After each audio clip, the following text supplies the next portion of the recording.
Dove mi trovo? Mi trovo a Villa Bellini, nel centro della bellissima città di Catania, nella quale mi sono recato per questioni di lavoro e anche di svago. E relativamente allo svago ho fatto una riflessione circa le vacanze. Adesso stiamo entrando nel periodo delle vacanze e cosa succede spesso? Che quando si torna dalle vacanze si va spesso incontro a quella che viene definita una sindrome da rientro, no? Per cui un abbassamento del tono dell'umore, una certa tristezza, dover riprendere a lavorare, eccetera, eccetera.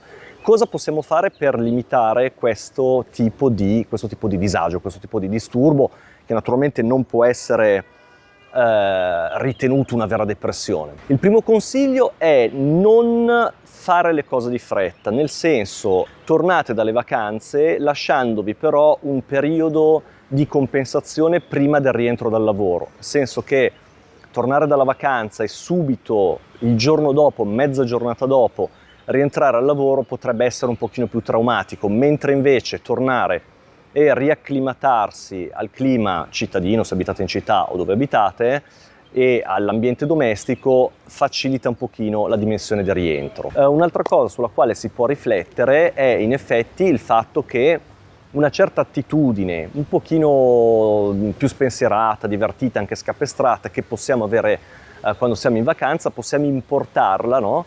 Nella nostra vita quotidiana, per esempio iniziando a riguardare le nostre città, a rivisitare le nostre città come non abbiamo mai fatto, con un occhio più curioso e con un'attitudine appunto molto più leggera, che spesso non abbiamo perché quando viviamo la nostra quotidianità abbiamo una sorta di ansia sociale, per cui stiamo molto attenti a come ci comportiamo, cosa che invece tendiamo a non fare quando siamo in vacanza, infatti ci divertiamo molto di più. Un'altra cosa che spesso ci infastidisce nell'ambito quando rientriamo è appunto la differenza fra la nostra vita in vacanza e la vita che facciamo. Cerchiamo di guardare il lato positivo, ricordiamoci che è grazie al lavoro e alla fatica quotidiana che poi possiamo permetterci dei bei momenti di svago, dei momenti e peraltro non tutti possono permettersi questa cosa, molte persone non hanno un lavoro. Adesso non è che dobbiamo sempre guardare chi sta peggio per sentirci più felici, però pensiamo alla nostra vita come un insieme, non come a parti scisse. Cioè la vacanza che facciamo è qualcosa di assolutamente lineare e conseguente alla vita che facciamo quotidianamente e anche insomma alle responsabilità che ci assumiamo.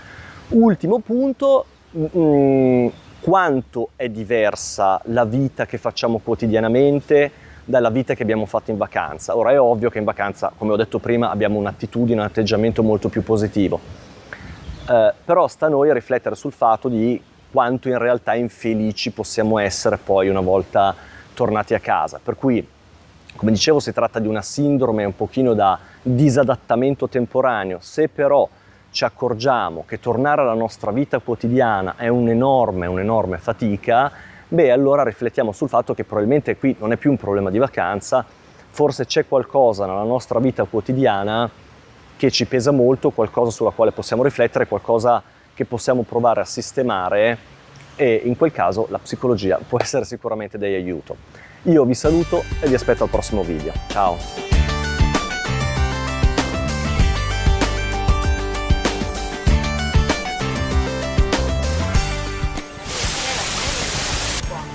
No, stai in piedi, anche perché te l'ho detto che non... Allora, sono nella meravigliosa città di Catania. Sono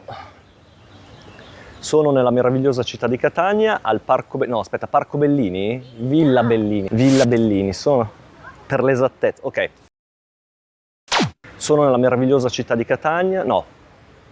Sono arrivato, no. Sono qua, Villa Bellini. Sono venuto nella meravigliosa città di Catania per questioni di lavoro e di piacere, no, però questa cosa qua del piacere non si può dire. No, mi gira, mi tappo le orecchie.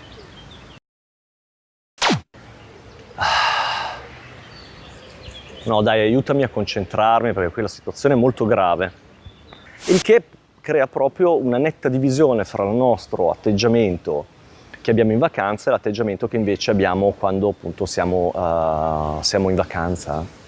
Ho già detto 2 volte vacanza. Questo modo di intendere la vita in città o dove viviamo e in vacanza, per cui avendo un'attitudine, un atteggiamento molto differente, crea proprio uno iato, una separazione fra quello che è il nostro modo poi di vivere le situazioni che viviamo. Ma cosa sto dicendo?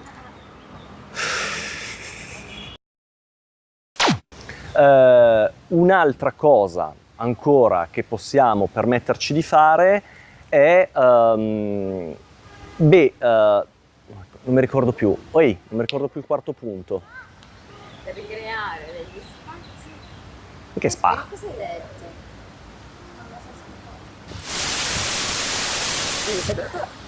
A me se andava bene in generale, poi taglio tutto e andava bene. Ma ha registrato? Immagini. Vabbè, perché non è successo. Sì.